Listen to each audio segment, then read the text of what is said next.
Welcome to another trip down the Bourbon Road with your hosts, Jim and Mike. So grab a glass of your favorite bourbon and kick back. We would like to thank Tommy and Gwen Mitchell from Logheads Home Center for supporting this episode of the Bourbon Road. Find out more about their fine rustic furniture at logheadshomecenter.com. We would like to thank our friends at Premium Bar Products for sponsoring this episode. If you're ready to step up your game at your home bar, check out premiumbarproducts.com to choose from their wide selection of glassware, all of which can be custom engraved with your personal message or logo. And there's no minimum order. So after the episode, head over to premiumbarproducts.com and check out everything they have to offer. Now, let's get on with the show. Hello, everybody. I'm Jim Shannon. And I'm Mike Hyatt. And this is the Bourbon Road. And today, Mike, we are once again on StreamYard, but we've got a great guest with us today, don't we? Yeah, we got Adam Harris. He's from Legent, which is with Jim Beam Suntory. He is one of their, lead brand ambassador, national brand ambassador. He's been with them for 15 years, so that makes him the man out there on the road. He's out there slinging that whiskey like we've had in the past, right? From other people, kind of like that old medicine man that rolled up in his wagon trying to sell his hooch to people. That's what Adam does. Adam, welcome to the Bourbon Road. Well, thank you very much. You just made me sound like a snake oil salesman almost there, didn't you? Well, it's good to be here, guys. Thanks for having me. Yeah, thanks for being on the show with us. Yeah, you did take your hat off earlier. You were wearing a hat for us, and maybe that really sets the mood for that snake oil salesman. I don't know. That's right. I was just trying to make sure that first appearances didn't get judged too heavily on the current hairdo. All right. Well, what we like to do here on the show is get straight to the whiskey. Why don't you tell everybody what you have for us today, and then lead us through a little tasting. Absolutely. I'm really excited to be bringing Legent to you guys today. I don't know if you've had the chance to try it previous to today, but Legent is a really exciting new bourbon from Beam Suntory and the Jim Beam Distilling Company down there in Claremont, Kentucky, where we've been located since just about Prohibition. What this really is, Legent is a very unique bourbon. It's something that only we can do as Beam Suntory because of our prominence and our heritage out there in the world. But we are taking East meets West. You know, when Beam Suntory became an entity over 5 years ago, we started working on a way to really announce ourselves to the whiskey world and announce ourselves to the spirits world in general. And so couple 2-3 years back, this project started coming to light, and I started being involved in the tasting of Legent. And the story behind it is an amazing story. It's a great true story. It's the coming together of East meets West. You know, when you think about whiskey making cultures and whiskey making heritages that are represented between the United Japan. Coming over, when we look at Beam Suntory, we'll look at the name Beam first. And that's going to be our Kentucky heritage, our American heritage, the heritage that comes from the Beam family and the No family, which is now 8 generations deep, leading the charge of that distillery and for the whiskey. What I think we do in Kentucky really well is we make great whiskey. You know, we distill great product. We put that into that new and used charred oak, which rests in a very dynamic climate, which is perfect for aging whiskey and getting big, full flavor out of every drop of that barrel and every drop of that distillate. And so what we'll do there is we have our two legends that are behind Legent. One of the reasons why Legent works so well for the name of this product. We have Fred Noe, you know, the 7th generation master distiller from our family, Booker Noe's son, and Booker being the innovator of small batch. And he's the co-author of Legent with Shinji Fukuyo son, who is the 5th ever chief blender from the House of Suntory. And you've got Fred, who is, you know, world renowned and awarded, and you know has plenty of accolades to rest his hat on, or to hang his hat on. And then he's in charge of making the whiskey, right? And so you think about our strength, you think about what we do so well, and it's really that calling card of big full flavor, you know, especially with bourbon, especially what we do with our small batches and stuff like that in Claremont. And then the other co-author, Shinji, he sort of takes up, and Fred and he work in concert together at this point of the story, where they start to finish some of the whiskey that Fred's created. So we'll take some of the bourbon and we'll put that into X red wine barrel. We'll take some other bourbon and we'll put that into X Oloroso sherry barrels, and we'll let those finish for a while.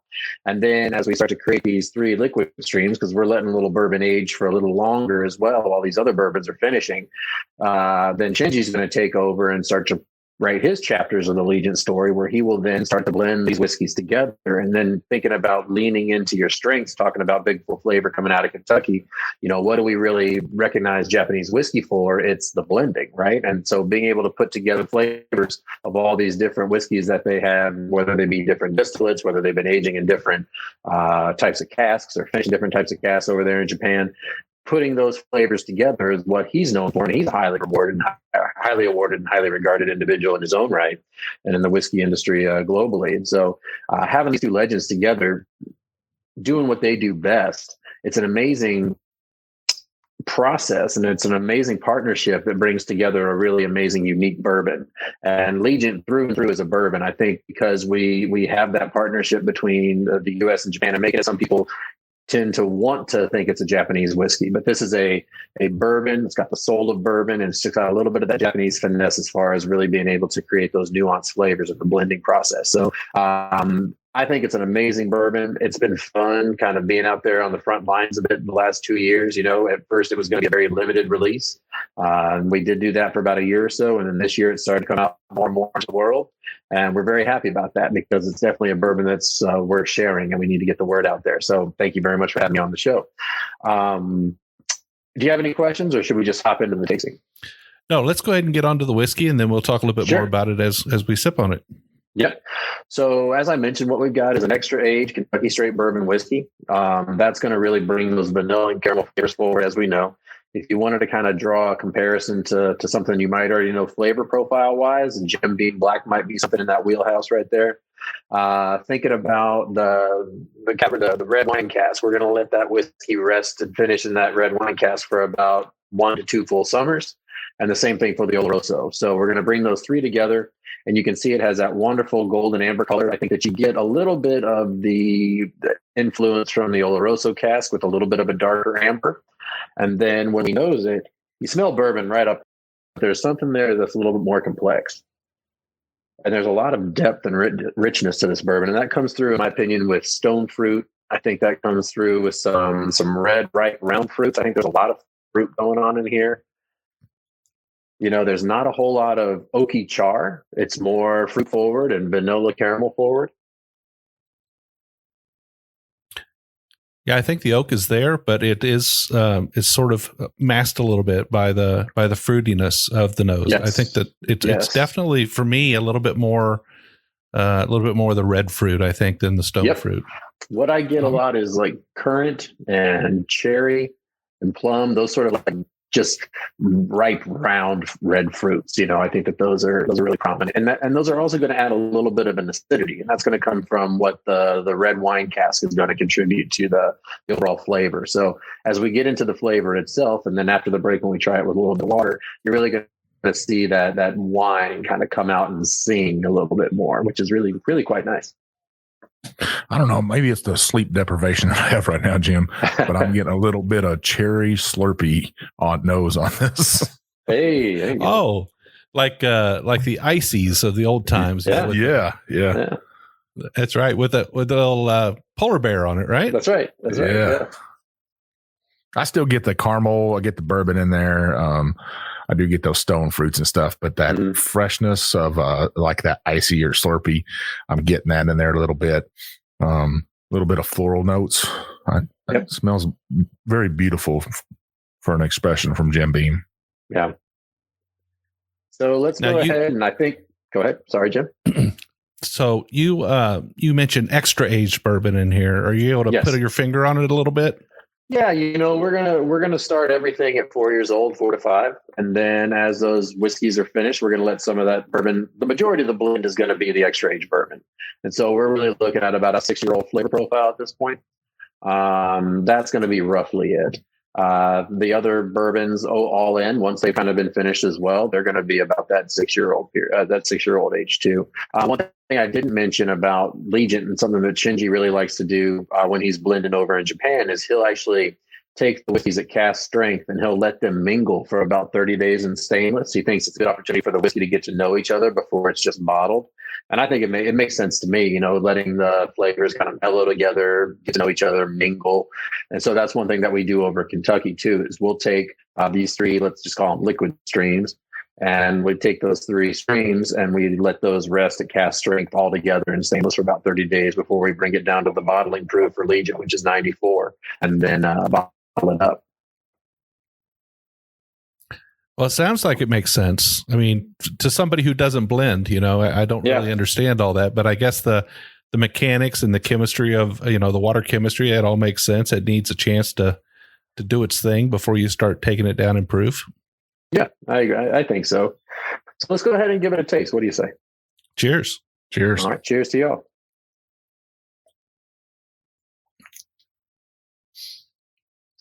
So unmistakably bourbon, right?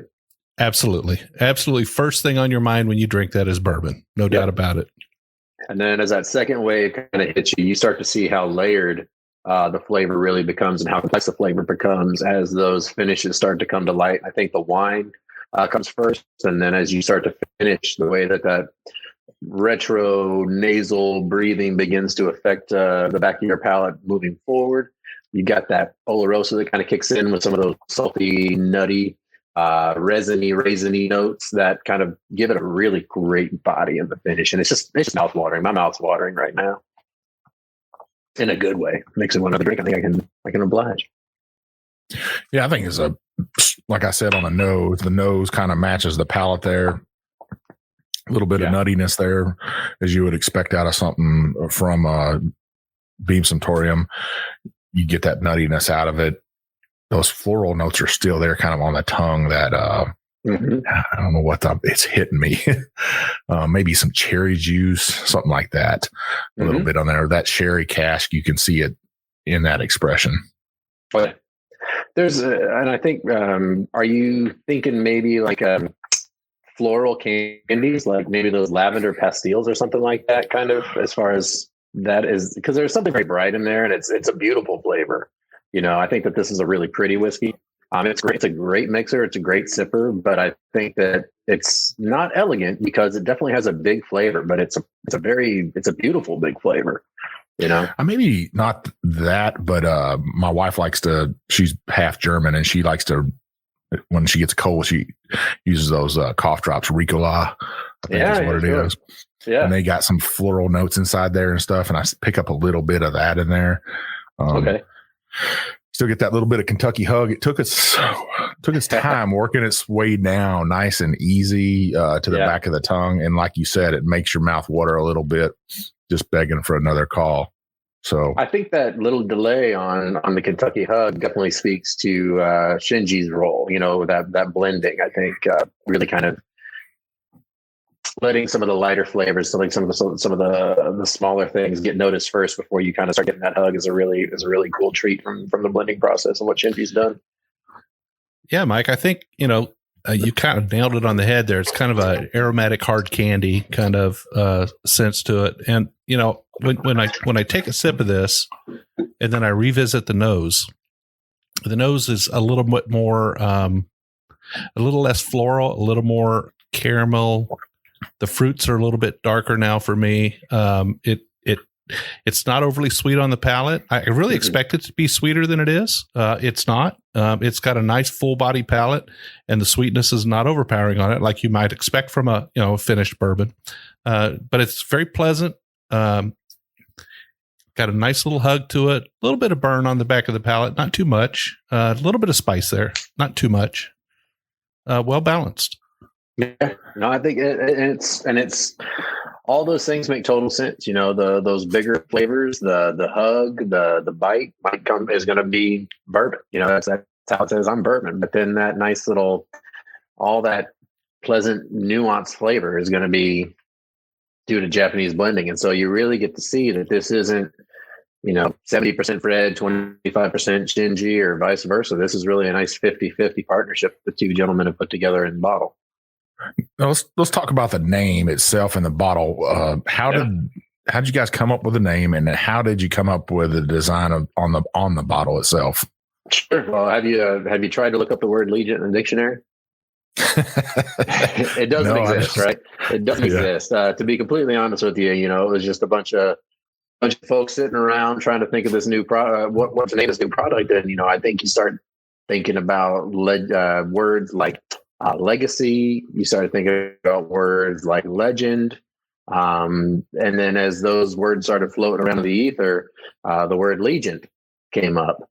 And Legent just sort of stuck. It seemed like the right name for something like this because it sort of evokes things like legends and legacies. And, you think about the legacy of Beam Suntory. And, blending whiskey is something that we're doing all around the world with our Scotch distilleries, our Japanese distilleries, a little bit of the Irish distilleries there. And then it's coming more to light here in the United States. I think that, unless something is a single barrel, we've always been batching and blending.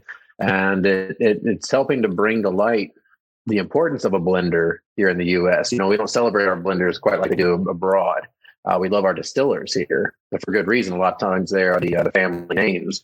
But I think that something like Legent, and then you look at what Fred's son Freddie is doing with Little Book and blending whiskey there, blending straight whiskeys to create unique stories every year for his limited releases. We're really sort of starting to show what can be done when you pay attention, when you start to really sort of play around with blending over in the U.S. And that was a bit of a digression there, but putting those two legends together, that's really making the story of Legent.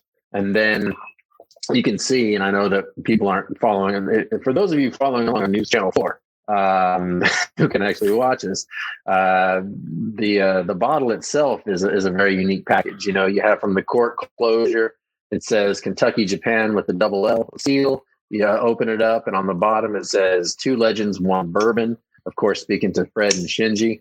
And then as you go down and you look at the bottle itself, the body of the bottle, you have the name Legent there telling its story with 1 truly unique bourbon, 2 true legends responsible for it. And then we have this distinctly Japanese character, this curve where they paint with the horsetail brush. I can't remember the name of that practice on the top of my head right now. But inside those curves on that paint stroke or that brush stroke, you'll see at the top you have Fred's silhouette and profile, and at the bottom you have Shinji's silhouette and profile, and then next to them you have their signatures and their role at the company there. So this bottle is beautiful. It tells the story. I think every bottle of whiskey tells a story. It lets you know where it comes from. It lets you know what it's made of. It lets you know who did it. And I think that Legent really seals the deal as far as letting you know pretty much everything you need to know about this whiskey in the bottle there. I bet you very few people knew that their silhouettes were on the bottle of this. That's pretty neat to see. Yeah, it's pretty cool. It's definitely something that a lot of people have had to have it pointed out to them, and I like the fact that it's subtle. I like the fact that it's not just in your face and it's not just apparent right off the top. It's the fact that you have to kind of take your time looking at the bottle, and it actually gets a little easier to see it when it's empty. Not that I'm encouraging people to drink a bottle just to see things, but I think that it does become a little more apparent as it's empty. But it's a really pretty bottle. I like it quite a bit. So I was kind of curious, with a long distance relationship like that, and working on a project together, what kind of back and forth was there between the two masters in this case? Yeah, it's a great question, and it's a timely question because Fred and Shinji were exchanging information and being on phone calls together. Fred would be aging the bourbon, and then they'd be finishing the bourbon. And so he'd send over some samples of finished bourbon, and then they'd meet up at odd hours of the day or night to get together over these kind of calls, Zoom calls, whatever, Teams calls, and discuss the whiskey. And so there'd be some times where Fred would be waking up for Japanese time, and there'd be some times where Shinji was waking up for American time to get these flavors together correctly. And when Shinji would blend, he'd send them back over to Fred. They did over 100 different blends before they agreed on what the flavor of Legent would be. And so that's a lot of back and forth. That's a lot of FedEx, right? And a lot of late night calls. And so I like to tease Fred, because he's Fred and he's been doing what he's been doing for so long. And he doesn't like to sit on a computer or anything like that. He likes to be out making whiskey and talking to fans and friends. And so I like to tease him the fact that he was ahead of the curve on the Zoom stuff. Because he and Shinji were doing this like for the last, 3-4 years at this point. But that is pretty much how they did it. When Legent was coming to light, Shinji came over a little bit and hung out in the United States for a couple of weeks, and mostly talking Japanese whiskey, but teasing out a little bit of Legent. And it's mostly been my job and then my colleagues' jobs across the country to go out there and help launch this whiskey and keep supporting it over the last year. And obviously that support looks a little bit different in 2020, but we were having a lot of fun with it on the road as we were getting it out there in the world back in last year. Well, I'd almost said, when you ask about the word Legent, I thought, and what I kind of was thinking in my mind, it was the blending magic of two legendary gentlemen. So you got LE from Legendary and then Gent from Gentleman. To me, that would have made total sense. Well, you know what, Mike? For a made-up word, you can say whatever. You can define it however you want. I kind of like the way you said that, so I might steal that a little bit. Well, we'll get back in the second half. We'll put some ice on this, see how it tastes with some ice. We'll go into what the future of Legent is. We'll talk a little bit of Beam with everybody. We'll keep sipping on this. So we'll see you back in the second half. All right, I'll be here.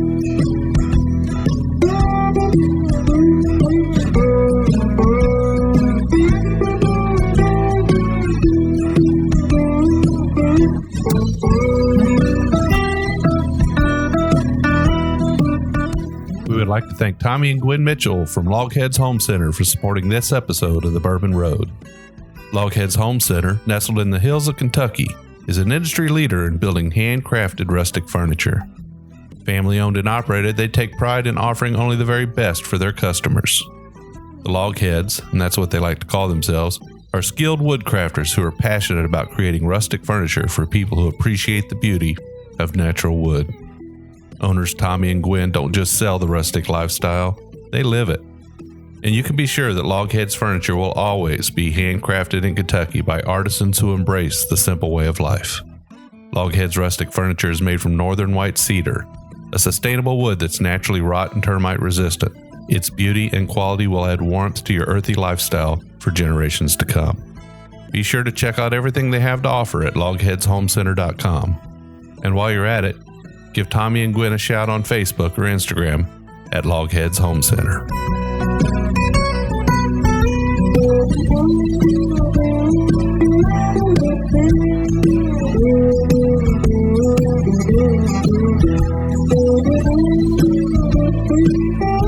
All right, now we are back, and we've got Adam with us, and we're drinking a little bit of Legent today. And this time, though, we changed it up a little bit. We got ice in there. I'm looking forward to seeing how that might have changed what we're going to be sipping on here. Yeah, I threw a little cool water on mine. It's been some ice water. It was ice water, and I was just some cool water on top of here. And I think, Mike, I don't know how far removed from your Texas roots you are, but you know how we all like a cold drink down in Texas. So I pretty much just drink all my whiskey on the rocks. Eventually, after I get to know it, I'll always try whiskey neat. Do a little experiment, add a little water. Let's see what ice will do to it. But if I like the bourbon, and you see me drinking it on the rocks wherever I might be out in the world, when we're allowed to be out in the world, then you know that I like that bourbon. But if you'll notice, I think that you can see, no matter if you did ice or water or whatnot, just on the nose alone, you can see a dramatic change. A lot of that depth, a lot of that richness kind of subsides to some of the brighter notes that come forward in that from wine. Sorry, go ahead, Jim. It kind of gives you that indication that it's closing down a little bit, so the aromas aren't freely escaping the glass like they used to when it gets chilled. But I think what does happen is it allows different aromatics to make it out, and maybe some of the heavier aromatics don't. I don't know the science behind it, but it does change. It brought out more floral notes in it to me, just that almost like a fresh spring, flowers and stuff. With it, open it up, a nice light wine finish on it, maybe. Y'all pick up on that acidity now? A little bit. Jim's over here sipping on it already. He's beating us to it punch. Yeah, because for me, I'll just be honest with you. For me, it kind of closed down the nose a little bit. So I'm losing those bourbon aromas, but I'm getting a little bit more of like lighter, airier, floral notes, maybe. I don't know. So I wanted to try and enhance that nose a little bit. So I took a sip because I thought maybe that'll bring that nose out a little bit more. Well, heck, we might as well drink it now, Adam. Yeah, let's go. Let's join along. All for one. I think it makes it kind of an interesting proposition is when you drink it neat, I think, or in certain cocktails, you can really rely on those richer flavors and aromas, which really kind of put it more towards the fall and winter. And then when you look at adding a little ice to it and the appropriate cocktail application, I think you could probably say this would lean itself more towards the warmer months with some of those brighter, lighter flavors and aromas. So it's one of the reasons why I wanted to have you guys taste it as is and then taste it with a little bit of cool water or ice just to kind of see how dynamic it is. It's not, I don't want to say it's a drastic change because it doesn't become something completely different, but it is a way of highlighting the complexity of this bourbon, really getting to know just how much is happening inside that glass. I think whenever I put the ice to it, instead of reaching for an old fashioned or something, I might reach for this in the springtime or summertime, that hot heat, put some ice in this and sip on it. It definitely opened it up. I wouldn't have to make a cocktail. I get a little bit of brown sugar sweetness to this, just ever so slightly. Some of those buttery notes, some of that floral that me and Jim were both talking about comes out in it. Just nice and refreshing.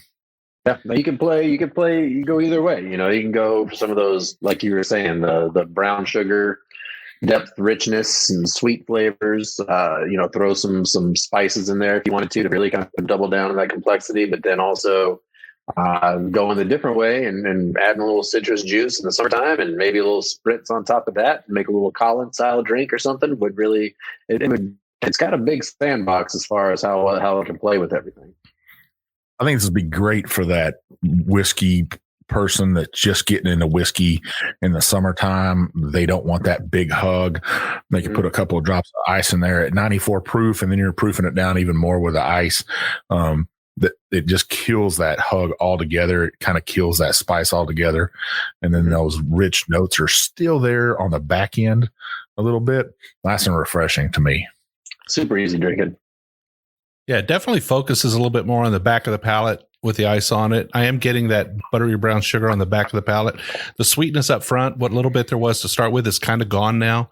But the back end is nice. It's very refreshing. The hug's kind of dissipated. I think that you almost said it. This is almost a cocktail as it is. Grab this instead of a old-fashioned, Mike, is what you said? Yeah, I would do this all day long right here. This is perfect. Sometimes old-fashioned to me can be too sweet, too sugary, where this is not that. It's not too sweet. It's not too syrupy, but I still get what I'm looking for, that brown sugary butterness that me and Jim are both talking about. Somebody that's just getting into whiskey, like I said, this is a great thing to pick up off the shelf. And what's the price point on this MSRP? Currently, we're looking at about $35. That's a pretty good price point for something like this that's been finished. You said 6 years old, then it's finished in some sherry cask. Man, that's spot on right there. It's hard to beat. Is this product blended to a profile to be as consistent as possible? Because obviously you're making this batch after batch, right? This is not just one. Do you expect it to change over time, or is it going to be pretty consistent? It's a great question. And the answer is no, we're not really expecting any changes. I think that we have made some choices as far as how we look to produce this now and in the future that will hopefully maintain consistency. One of those things you've noticed I've kind of mentioned just red wine barrels, right? I didn't say specifically what type of red wine. I didn't say what region it came from or country it came from. And that's on purpose. I can tell you right now that the batch that you're drinking, Shinji used California Cabernet barrels. But we're not handcuffing ourselves to California Cabernet because, what's the deal with wine? It's like vintage to vintage, things will change, right? So the flavors will change. Now that could very much affect the bourbon depending on if we said we're only getting one type of barrel from one producer, that would change the flavor. And so we're giving ourselves a flexibility to move around in the wine world and find those barrels that are going to, hopefully with our expertise and figuring and predicting how things will affect flavor, give us the same flavor profile time after time. Now, that being said, Shinji does know Oloroso sherry barrels very well based on his experience blending Japanese whiskey, finishing Japanese whiskey there. And so we are, I can say without hesitation that we will always use Oloroso sherry barrels. But the important thing on the other side is going to be it's just red wine barrels, right? Not particularly one type of red wine barrel, and that's going to give us the opportunity to be more consistent with batch to batch to batch to batch as the years go by. So it's possible somebody could see a little variation from year to year on this, but it'll be very slight. I don't think people will, to be honest. I think we're going to do we're going to do a good enough job on our end of things to keep that flavor consistent, make sure that profile doesn't change. There should be no noticeable flavor profile difference. Now, Jim, thinking about it, at $34, I can't think of another finished bourbon out there in this range, in that $34. I think you'd be hard pressed to find that. Usually looking at somewhere in the north of 50, right? $34. People could pick this up, and they got a great little bottle. Yeah, I agree with you there, Mike. I think that finding an expertly crafted finished whiskey in the $35 range is a good find, and certainly one that holds up well to a little bit of ice, and at 94 proof and a beautiful bottle. It's a great presentation. I think, the value is there. No doubt about it. Now, Adam, how many states are you guys in? Every state in the United States, and then how many countries around the world are you in? Yeah, we're getting into more states. Last year, we launched in 11 markets back in the spring of 2019. And this year, we've expanded into most of the country. With the world being the way it is, we thought more of the world could use a drink, or a good drink. And so Legent made it out to more states. I couldn't tell you exactly how many of them, but I'd say we're definitely doubled our original launch, and more, maybe even more. And then we did get up to Japan, and I think maybe Europe at the end of last year, beginning of this year. So it did stay an American exclusive for the better part of the full year. Now, I know our listeners in Australia, England, and Canada, they'd all be looking for this. Can they find it up in Canada and in England and Australia? The one that I think they might, your friends in England might be able to find it. I think your friends in England might be able to find it. I don't think they can get it north or in Australia yet. Well, I think our Australia fans, they deserve some of this. Hopefully, Beam can ship them some down there. We should. Australia for the longest time was the biggest consumer of Jim Beam out there in the world, because they were crazy for the RTDs that we were doing back in the day, and so they used to drink up a ton of Jim Beam. Still do. So maybe we can reward their efforts with a little Legent someday in the future. Well, Adam, I don't know if you know this or not, but this is not the first time we've had Legent on our show. We actually had it on episode 3. This will probably be episode 117 or something like that. So on episode folks, you guys have been busy. Yeah. Episode 3, we had it on with Chef David Danielson from the executive chef of Churchill Downs. Yep. And we drank Legent with him. So I'll be darned. Does it taste the same? It was the spring of 2019, and I just don't remember, but I don't notice any different. 2019 was 10 years ago at this point, right? That's right. Long time ago. Yeah. So in your team, Adam, kind of explain to our listeners, what does we've had a brand ambassador on before, but at Beam Suntory, what does a brand ambassador do for Beam? Sure. We have some of the best jobs in the world. This is not something your high school career counselor tells you about, being a brand ambassador. This role, this job, this awesome opportunity is really just a way to be a conduit from the distillery and our brands to our fans and consumers and trade partners. And so what we like to do is we like to consider ourselves to be, folks that are rooted in education and rooted in knowledge of what we do and day to day to make these products, rooted in the knowledge of history. And, when you represent 225 years of family history, that's a very big honor, and it comes with a lot of responsibility to be out there and talking and doing things the right way, talking about things the right way, and respecting that heritage, but also having a lot of fun too. We like to be out there and promoting our products in fun and safe ways, maybe happy hours, cocktail events, all the big cocktail conventions and conferences going across the country. We're usually throwing events somewhere there, doing tasting somewhere there. We love hosting dinners. We love working with our distributor partners and making sure that they're up to speed with the latest and greatest that we're doing and what our initiatives might be for the year or the quarter, whatever that might be. We're just always out there kind of as sometimes the mouthpiece, sometimes the face of the brand, always hoping to build the brand and trying to foster that connection, a real connection between anybody that wants to know more about us and those who will listen to us talk as much as we love to talk about our whiskey. I love to have a drink, but I love talking about it almost even more. Now, is there a place that you got any events coming up where our listeners could come see you talk or sling some of that whiskey out there like an old snake oil salesman? Oh man, I wish. Going back, a nice way to bring it full circle there, Mike. I wish I could tell you that I had a whole itinerary of amazing events that I was doing to close out the year, but I've been doing a lot of these virtual things and working remotely from home, same as most of us have. I'll be in Bryan College Station.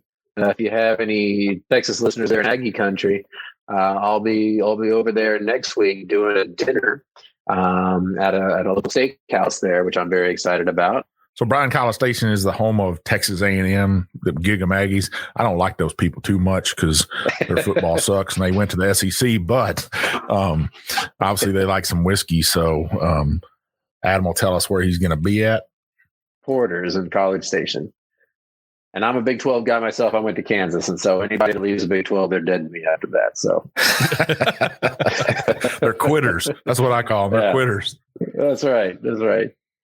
I don't know why anybody wouldn't hang around the Big 12. You got plenty of schools like mine to beat up on, but that's all right. Basketball season's here. That's all we care about. Basketball season's here. Basketball season. We got a little bit of basketball here in Kentucky, Big Blue and yes, you do.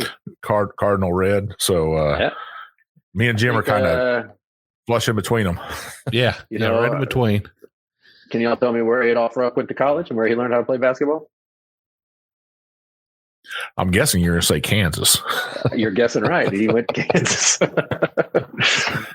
If we were talking, and if y'all were in North Carolina, I'd ask you where Dean Smith went to college and where he learned how to play basketball. And you say the same thing. Oh, Lord. We don't play football, so I got to get it somewhere. Well, I was going to think you could bring up Mike Kay and see where he played. Oh, yeah. Army, yeah. Yeah. I got to say that game's coming up. Go Army beat Navy. There you go. No. We're getting two of my bases here. I live by 3 B's: bourbon, basketball, and barbecue. So let's. You want to talk some barbecue quick? Heck yeah, I could talk barbecue all day long. Yeah, What's the big barbecue joint down in Houston? We got a few. There's a great place called Ray's, which is attached to a gas station. They've been making kind of this area barbecue for a long time. There's a couple.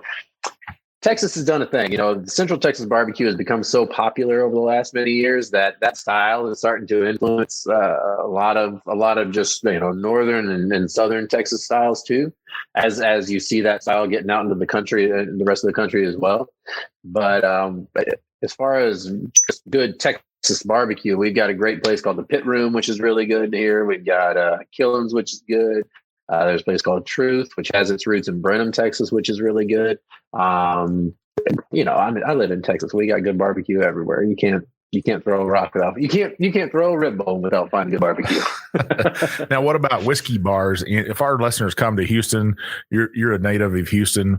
Where would our listeners go to get a good pour of whiskey in Houston? Yeah, if I'm looking to have whiskey from any region of the world, I'd probably head over to Reserve 101. That's in downtown by where we play basketball. And if you're looking for more of a American focus, you can't beat Poison Girl. Poison Girl is an amazing bar down here, and it's got a much more relaxed vibe. A very fun place to be. One of my favorite bars to go to when I can be in crowd. When I like to go to crowded bars when I want to be loud. And that's one of my favorite places to go. And then there's a new place that opened up called Permission that I have yet to go to, but everybody's told me it's great. So that's on my radar from when I'm out and about a little bit more. And then one last question for you for our listeners, because we do have listeners that go to Houston all the time. where would be a little liquor store they could hit up if they want to find some gems out there? Well, you can't be in Houston without going to Specs. Specs is a huge store, so it's they do have a great stock all the time. A lot of times that's where I go to find the LTOs and the rare finds that might be on the shelf for 30 seconds if you're there at the right time. And then we've got a really great little spot called there's tons of great little spots, and I hate to promote anybody over anybody else, but I like to shop at the Houston Wine Merchant every once in a while too when I want to go to a little smaller mom and pop shop. But there's great little independents as well. So there's too many to name, but those are just a couple that I did. So if anybody's listening, please don't hold it against me that I sent you in 2 directions out of 1,000 I could have. And what are the things looking like at the distillery right now? I mean, tours and gift shop. We probably have the most boring tour in the world right now because we don't have any tours going on. We've been closed for quite some time now. We won't be opening up again until May. That's a decision we've made for safety's sake, obviously, and for public health sake, obviously. We did do in the earlier COVID, we were making the hand sanitizer, things like that. So we have sort of pivoted to help out with the larger cause, but we're back to making whiskey again. But nobody can come see us do it. We're doing that out of safety for sure. And then also we are doing a big remodel of the distillery. We're keeping, all the producing facilities are still going to be the same, but as far as the visitor attraction goes, we're doing a major overhaul of all that. And so if you've been to the distillery as recently as January, when you come back in midsummer, late summer next year, it's going to be a completely different experience. I'll probably barely recognize the place when it's done. So we've taken this, we're making lemonade here, and we've taken this time as an opportunity to do about 3 years of construction that we would have to do slowly and systematically around visitation and things. We've decided to do 3 years of construction in about 18 months. And we've got a hell of an experience waiting for us all when we get on the other side of this. It's going to be super cool. And I think that we're really going to be one of the crown jewels of the bourbon trail. I mean, we've been one of the crown jewels of the bourbon trail for a long time, being the number one bourbon maker in the world. But I think that we will really, truly earn that title with some of the attractions that we have coming, and the way that we're just going to present ourselves to the world. And any visitor that comes on bourbon trail just comes to see us. So, Adam, where can our listeners find Jim Beam and Legent on social media? Yeah, you go to Jim Beam Official on Instagram. You'll find us easily there. That's where we do most of our chatting. We also have Legent Bourbon on Instagram too, where you'll see any sort of messaging or fun lifestyle shots that we might have of Legent. And then if you care to see me, I put something out there into the world every once in a while, and you can follow me at Mr. Adam Harris. That's just Mr. Adam Harris, my name. So I'm happy to follow back and happy to have you all follow along. So that's where you can see me. Every once in a while, I'll throw up a little recipe out there, or maybe what I'm doing. Maybe you'll see me next week in College Station, throw something there from the dinner event that we'll be doing. Responsibly and safely, of course. Well, Adam, I got to say thank you for shipping us a bottle of this of Legent. It's mighty fine expression, coming on and spending some time with me and Jim today. We always love having guests on from distilleries, whiskey slingers like yourself. Jim, where can our listeners find us? Well, you could find us on all the social medias at The Bourbon Road. We're on Facebook, Instagram, Twitter, and YouTube. You can also find us on our website at thebourbonroad.com, where you'll find our blog, you'll find our podcast episodes. You'll also find some of our glassware that you can pick up. Mike, we also have a private Facebook group, don't we? Yeah, we have the Bourbon Roadies.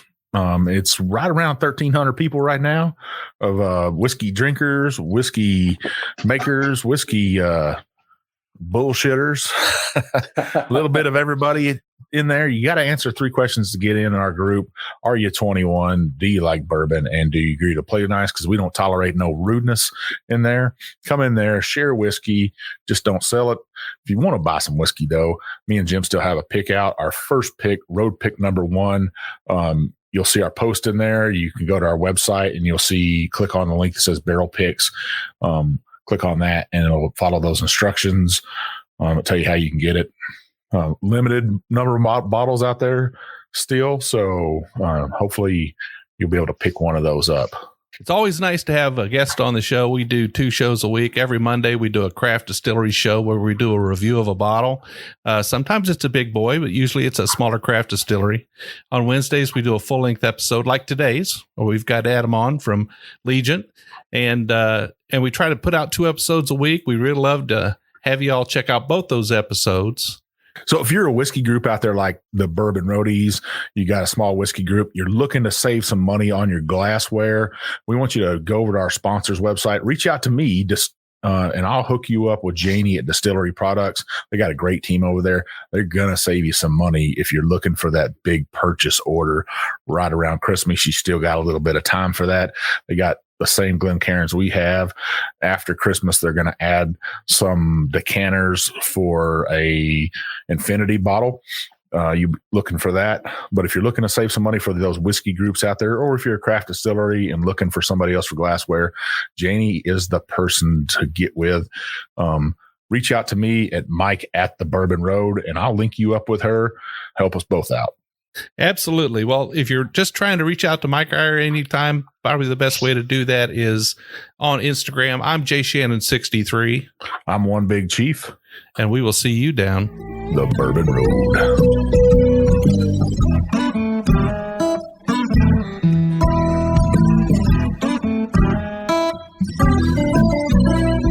We do appreciate all of our listeners, and we'd like to thank you for taking time out of your day to hang out with us here on the Bourbon Road. We hope you enjoyed today's show, and if so, we would appreciate if you'd subscribe and rate us a 5-star with a review on iTunes. Make sure you follow us on Facebook, Twitter, and Instagram at the Bourbon Road. That way you'll be kept in the loop on all the Bourbon Road happenings. You can also visit our website at thebourbonroad.com to read our blog, listen to the show, or reach out to us directly. We always welcome comments or suggestions, and if you have an idea for a particular guest or topic, be sure to let us know. And again, thanks for hanging out with us.